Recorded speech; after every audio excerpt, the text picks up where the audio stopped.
1811 4000। यही consumer helpline. जागो ग्राहक जागो। Well, India says it's time to stub it out. The ban on smoking in public is now in place.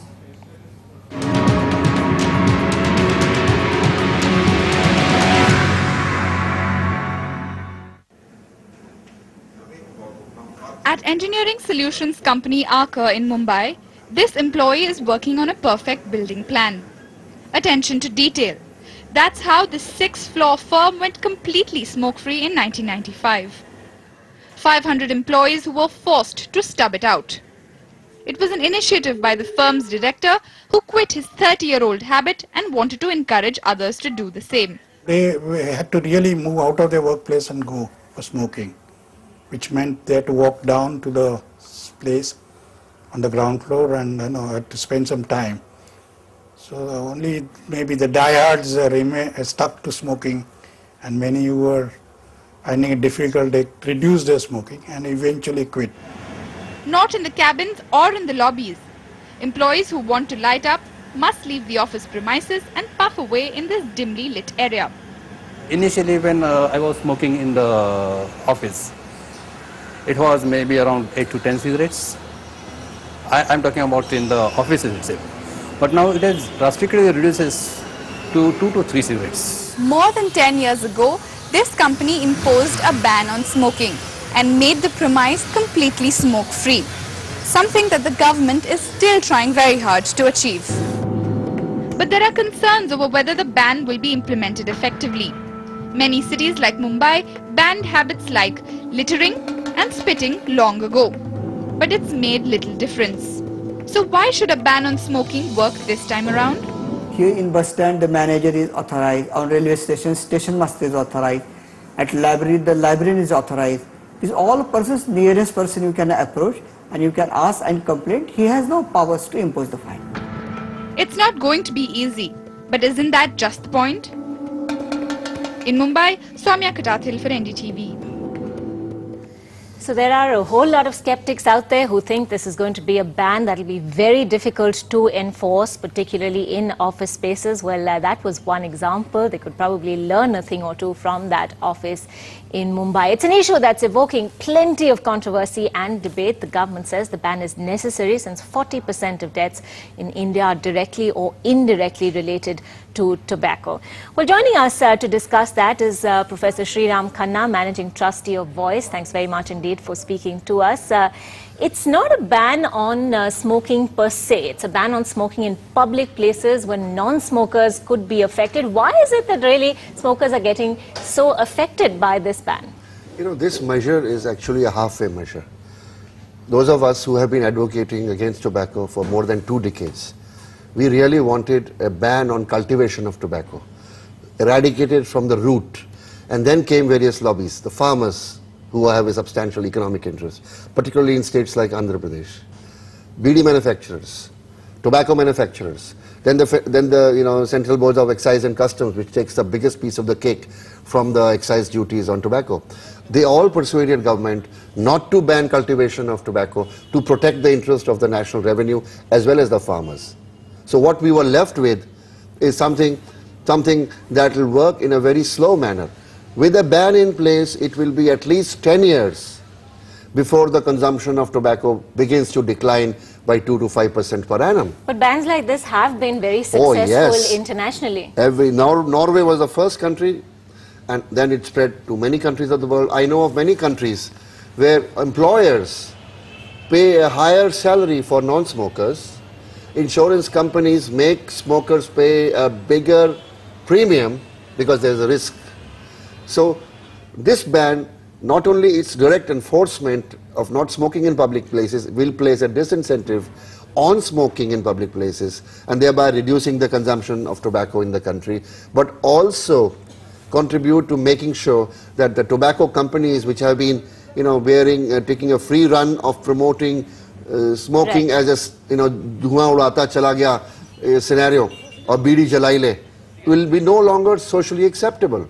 Right, let's just get a counter view now. We're also joined on the phone line now by Arundhati Ghosh, India's former ambassador to the UN. Thanks very much for speaking to NDTV, ma'am. Why are smokers so agitated about this? Why is this being perceived as an infringement of rights? After all, it's just banning smoking in public places where other people, non-smokers, are also going to be affected. Well, firstly, I am a smoker. Secondly, I'm not agitated because they have been stopping us from smoking in public places, for example, at airports. You can't smoke. Now they are saying you can have a separate room, which some airports have, but Delhi airport does not. So there has already been a cutting down on where you can smoke. But what bothers me about this particular ban, in any case, I'm not in favor of bans, it's concentrated at the elite. Pubs and bars and discotheques and restaurants, are these the people? Of course, they are a matter of concern. But I think that where smoking is a problem amongst young people is not amongst people who can afford to go to bars and discotheques and so forth. So I think there's something interrupt you for a second. Let's just quickly get a counter view in. Do you agree with what Ms. Ghosh is saying? Is not well informed. You cannot, schools and colleges are places where you cannot smoke. So it's one of principles of schools and colleges to ensure that the students do not smoke on campus. You cannot have a tobacco shop within 100 meters or a few hundred meters of an educational institution and a religious institution. You cannot smoke on railway stations. You cannot smoke on bus stands. This is going to affect the mass of young people, but not just the elite. How do you counter, for instance, the argument that this is going to affect and hamper the trade of pubs and restaurants, that they're actually going to have their profits being cut down? Nobody is missed a meal because he's not going to be allowed to smoke. This is a very far-fetched argument. And I'm sorry, tomorrow somebody can say, if I can't have a drink with my lunch, I can't eat. It's not so. Everybody is not allowed to serve liquor in India for a long period of time. So this, and in many parts of the world, you are not allowed to smoke at all in restaurants. In some places, there are separate sections, as they will have after the new ban comes into effect. But you have your home, you have your bedroom, you have your toilet, you have the street in front of your house. Smoke to your delight and kill yourself if you may. But my lungs are mine. Don't put that smoke in my breath. All right, and starting today, smokers will not be allowed to do that. Professor Khanna, thanks very much indeed. Arundhati Ghosh, thank you for speaking to us on the phone line. Let's go across now to Tejas Mehta, who joins us from Mumbai. Tejas, get us some reactions from the people of Mumbai. What are they saying? What seems to be the consensus about that ban? Well, Ankita, as always, there are two sides of the coin. One opinion really being that smoking is really injurious and making India smoke-free is really great. The other, of course, is that this is really this is infringing on our personal rights. I have two Mumbaikars with me who have just come out for their morning walk for a smoke-free atmosphere. So what is your opinion really? Do you think this ban is really great, or do you think this is an infringement on personal rights?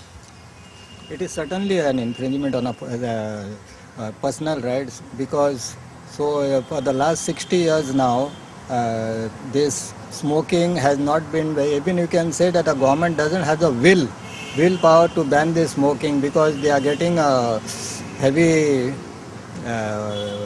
discount because of this, by these various companies which are offering to the government.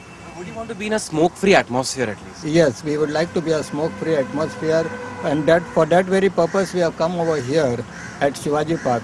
And we would not like anyone smoking next to us, and that includes elders or anyone as possible. So you're talking about children also smoking. आप कहते children बहुत smoke कर रहे थे, ग्रामों में बीड़ी smoke करते, वो भी ban होना चाहिए आप कह रहे थे? हाँ, वो भी बैन होना मांगता है, क्योंकि क्या स्मोकिंग एकदम इंजूरियस है और बीड़ी भी इंजूरियस है, एक्टिव मेंबर के लिए भी है और पैसिव मेंबर के लिए भी है क्या, और स्मोकिंग से अनगिनत बीमारी होती है क्या, और एक्चुअली उस पर सिगरेट का पैकेट के ऊपर लिखा रहता है कि smoking is injurious to health क्या, तो इतने एजुकेटेड लोग पढ़ता भी है, वो इतना पढ़ने के बावजूद भी वो वापस सिगरेट लेके ठोक के उस पे पीते हैं, तो तुम्हारा एजुकेशन का क्या मतलब है? Very strong views there that smoking is really injurious and you should not really smoke, and that's the opinion coming out from Mumbai, that this ban is really good. They want the atmosphere to be smoke free. Ankita? All right, Dr. Ramadas is going to be pleased. That's the point that he's been making, that a lot of people around the country are in favor of that ban. Well, the Mumbai film industry may be against the smoking ban on screen, but off it, it says the ban is a good thing. Bollywood has always supported a social cause, but social smoking is clearly something that it denounces. According to the fraternity, smoking is not something to be shared with others, especially non-smokers.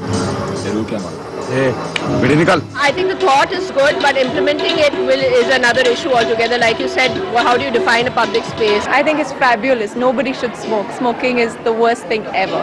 Welcome decision for Mumbaikars particularly, because it's not as if we have less pollution. I don't smoke and I'm allergic to smoke, so it's great. I think it should be banned, period. Public or private, smoking should be banned.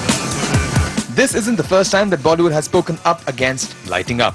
Even the ones addicted to the tobacco stick have said, stay away. Apologize करना चाहूँगा उन लोगों को जिनको मैंने सिखाया कि cigarette कैसे पिया जाता है. We can do anything to tell people not to smoke. Roy, Shankar and I both, I'm an ex-smoker, I must admit. I did smoke about 13-14 years ago. But if there's anything that we can do to spread the word, it's very good. Smoking is not cool. I don't smoke in real life. If I'm playing a bad character, if I'm playing a negative character in a film, then I do lots of things. I gun people down, but I don't do that in real life either. The ban begins October 2nd near a hotel, pub, cinema hall and even a bus stop near you. However, the question remains that whether the government will be able to implement it. In Mumbai, with Gitanjali Prasad, Vikram Thapa for NDTV.